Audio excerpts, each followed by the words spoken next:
가까운 미래 과학기술의 눈부신 발전은 인류를 상상할 수 없는 단계로 끌어올렸다. 영국의 대형 우주과학연구소는 세계의 이목을 끌며 인공 블랙홀을 성공적으로 개발했다. 그것도 연구실 내부에서 기계 장치로 제어할 수 있는 수준으로 말이다. 이 소식은 전 세계 언론에 빠르게 퍼져나갔다. 방송사들은 앞다투어 이 획기적인 발견을 보도했고 전 세계는 그야말로 열광의 도가니에 빠져들었다. 과학자들은 차분하게 연구를 이어갔지만 일반 대중의 반응은 달랐다. 블랙홀의 개발은 단순한 과학적 발견을 넘어섰다. 대중은 마치 인류가 신의 영역에 도달한 것처럼 흥분을 감추지 못했다. 이제 우주 저편으로 여행할 수 있는 거야. 신을 만날 날이 다가오고 있어. 대중의 기대와 상상은 끝을 몰랐지만 과학자들은 그 어떤 때보다 신중해야 했다. 인공 블랙홀은 단순한 과학적 장난감이 아니었다.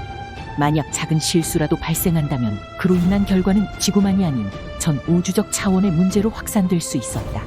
대형 우주과학연구소에서 진행된 초기 실험들은 성공적이었지만 인공 블랙홀을 보다 안전한 환경에서 연구할 필요가 있었다. 과학자들은 다양한 위험성을 검토한 끝에 블랙홀을 캐나다의 특수시설로 옮기기로 결정했다. 캐나다에 위치한 연구소는 더 커다란 시설을 자랑하며 세계 각국에서 지원받은 수많은 연구자들이 모여 있었다. 이제부터가 진짜 시작이었다. 그들은 23만 개가 넘는 연구 아이디어를 두고 고민에 빠졌다. 어떤 방법으로 연구를 진행할지, 리스크는 얼마나 될지, 이러한 질문들이 그들의 머리를 짓눌렀다. 심지어 세계 최고의 슈퍼컴퓨터조차도 최적의 결정을 내리기 어려운 상황이었다. 각 연구자들은 자신만의 제안을 내놓았고 이 과정에서 본국과의 끊임없는 의견 교환이 오갔다. 연구소는 마치 전쟁터처럼 긴박하게 돌아갔다.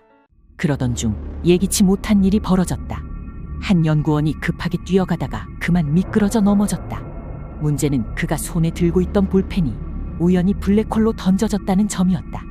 연구소를 둘러싼 AI 컴퓨터들은 갑자기 이상한 기계음을 내며 연산을 시작했고 연구원들은 충격에 얼어붙었다. 연구실 전체가 순간적으로 멈췄다. 넘어져 있던 연구원은 죄책감에 휩싸여 자리에서 일어나지 못했다.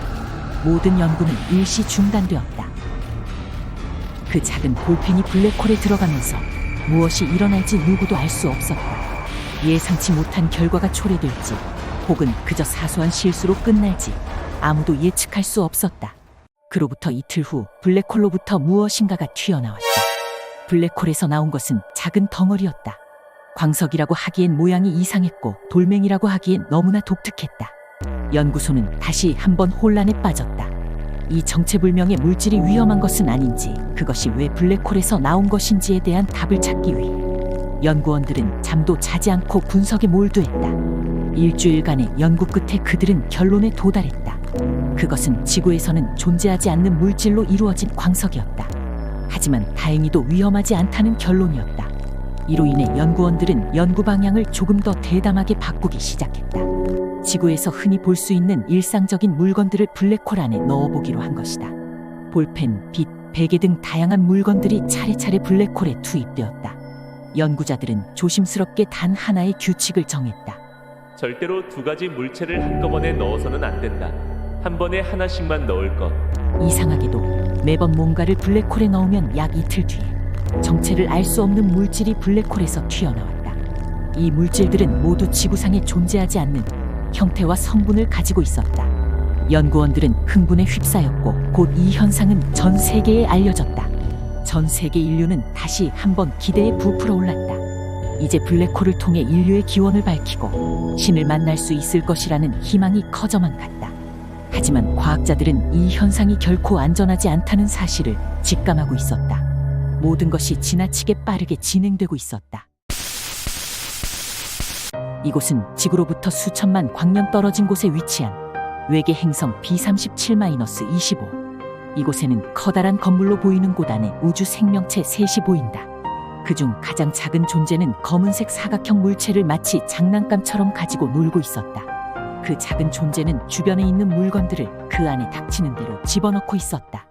중간 크기의 존재는 가장 큰 크기의 존재에게 흥분한 듯 알 수 없는 외계어로 말을 쏟아냈다. 아기 좀 봐달라고 했더니 그 잠깐 시간도 못 참고 딴짓을 하고 있군요. 아기가 더러운 쓰레기통을 가지고 놀고 있잖아요. 당신 도대체 왜 그래요? 이것 좀 봐요. 게다가 온갖 알 수 없는 쓰레기가 밖에 나와 있잖아요. 그런데 대체 이 쓰레기들은 어디서 나온 거죠? 가장 작은 존재 곁에는 볼펜, 빗, 베개 등 여러 가지 물건이 바닥에 널려 있었다.